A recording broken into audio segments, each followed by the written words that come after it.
Greetings, members one and all of the Salivation Nation. Someone hands you $500 and you're interested in precious metals and are just getting started. What do you buy? Let's explore.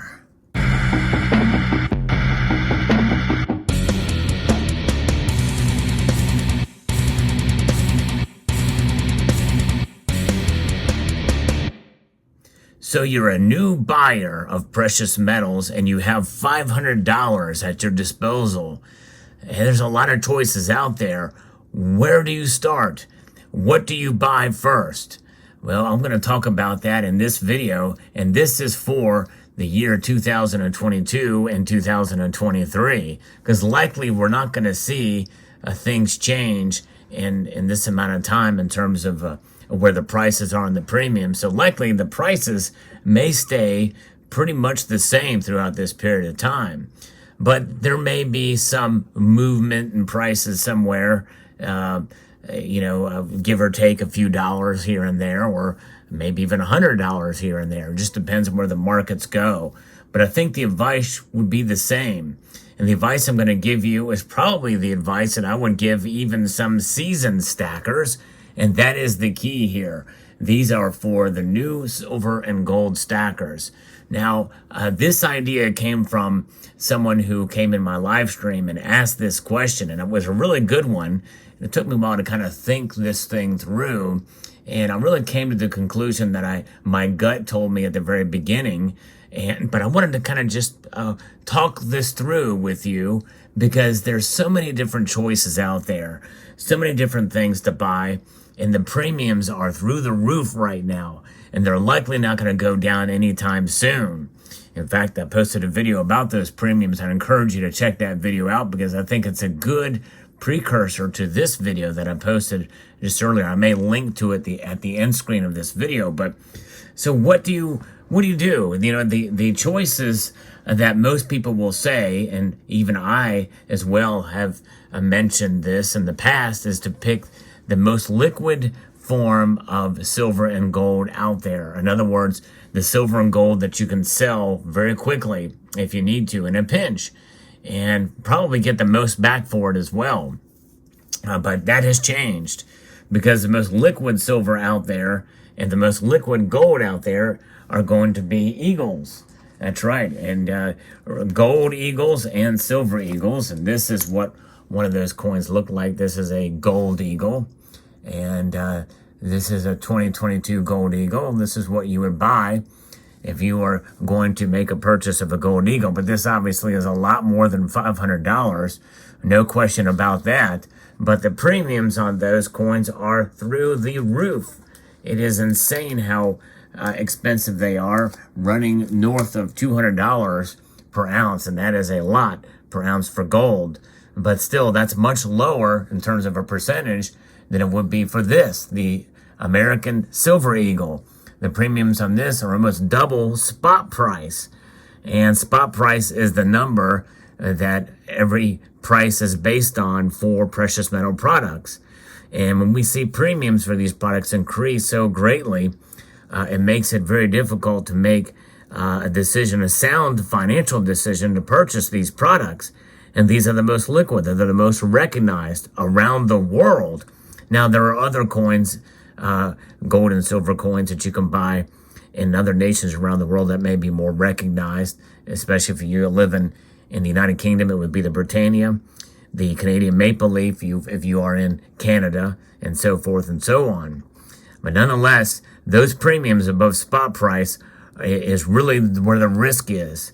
And because you're not going to recapture those premiums on a percentage basis when you go to sell them. I'll give you for instance, if you were to buy a silver eagle, and silver is trading at $18 per ounce, and you go to buy it for $36, and you need to sell it tomorrow, more than likely they're only going to give you, 25 maybe for it, tops, maybe 23. Somewhere around there. So that's a couple of dollars lost. That's quite an amount of dollars lost if you need to sell immediately. So there's the risk of the premiums when you hold them. Gold eagle, much the same. And again, the Gold Eagle, this is a 1 ounce representation, but you can get fractional sizes.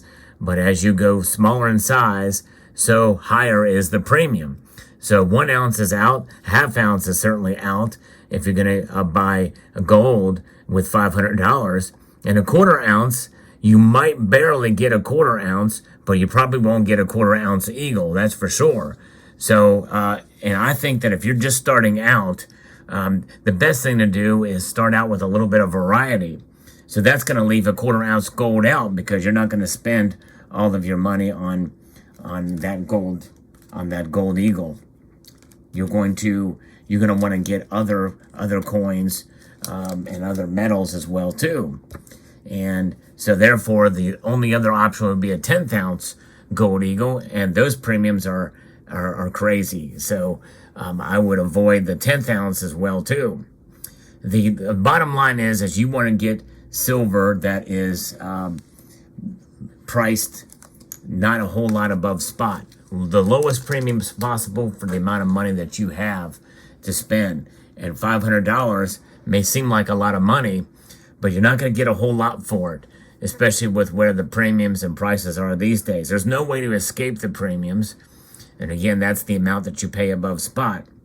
But there are options you can do, and you can be versatile and diversified without $500. And I think that is key to get you started, to get to wet your whistle, to for lack of a better analogy, into the precious metals markets.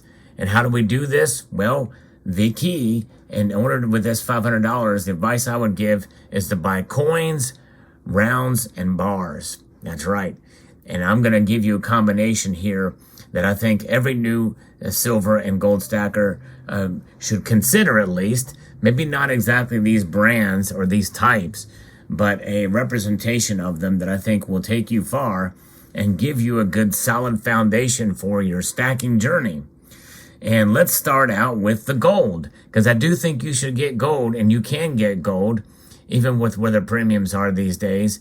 I think there is ways to be able to accumulate a measurable amount of gold, more than 1/10 of an ounce, by the way, but less than 1/4 of an ounce. And I'm talking about this. This is what's known as the Latin monetary unit gold. This is the Swiss 20 franc. You can also get other variations of it. You can get the French one, the rooster. The rooster is another version of this, but this is an example. It's 0.1867 fine gold, or that's the actual gold weight is 0.1867. So it's a little bit of an odd weight, but it is a common coin in a common size and very liquid. And these things are recognized, and they are 90% gold, but they're beautiful pieces. And most of them are restrikes, so they're uncirculated. And they also have a little bit of edge lettering as well, as you can see here, or edge markings on this particular case.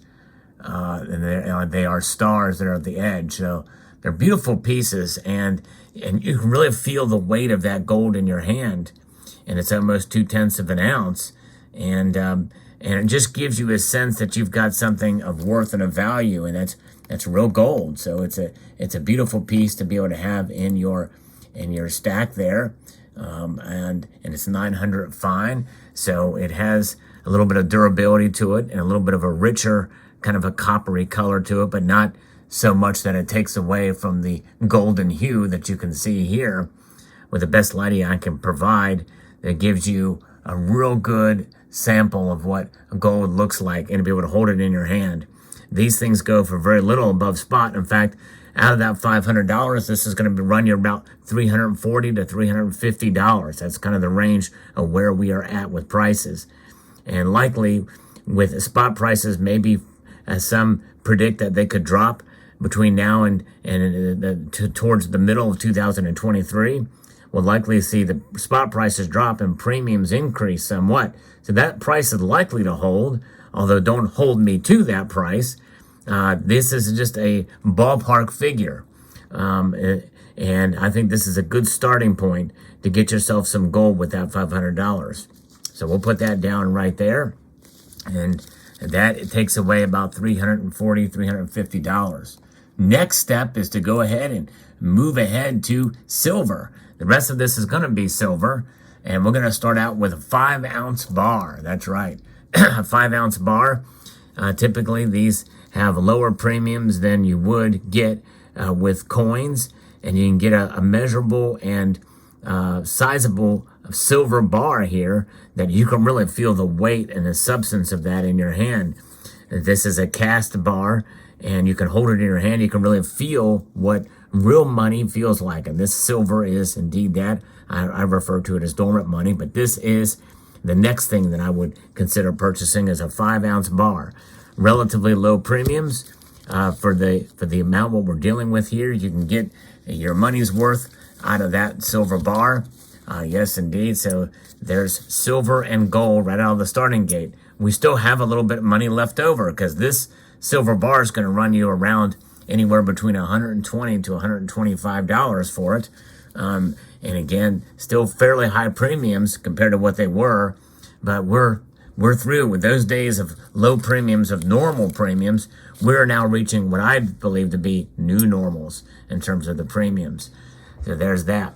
So that is the next thing I will buy. The next is going to be a sovereign minted silver bullion coin.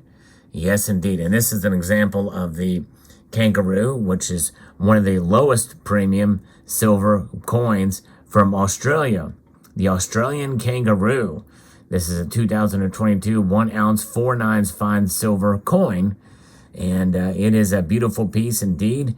And you can have an actual silver coin in your collection that's 1-ounce size, and to be able to add to your stack here. These things can run anywhere between $23, $25, just depending on where you buy and the quantity that you buy. But we're going to be doing a quantity of 1, and we're going to add ourselves here where we've got a gold coin, a silver coin, and a silver bar, and that leaves us with a little bit of money to spare, so you can get yourself a privately issued silver round for about the same money or a little bit less, but you have a silver round in your collection that's kind of beautiful. This one happens to be the Aztec variety, but the most popular kind is going to be Buffaloes. The Buffalo generics are what they were referred to, and the only reason why I would use that term generic is if you don't know the manufacturer or the brand name is not on the piece. And a lot of the Buffaloes are now starting to put the privately issued Mint's brand name on it. So that leaves you with $500 spent on silver and gold with a nice variety. And then that's a good place to start, I think, where you get your feet wet, you wet your whistle, as it were, with silver and gold together. And you can get a lot, right? Really, even these days, for $500 and a nice diversified stack. And that, I think, is the way to stack silver and gold. Because in the end, what you have done with that $500 is you have bought yourself all the different varieties and kinds of silver and gold. That's diversification. That's smart. Look for the best deal, the most liquid way, and to see the different variety that's out there. I hope you found this video insightful. I'd like to extend a multitude of gratitude to you all for taking the time to watch, and to encourage you to please rate, share, comment, and subscribe.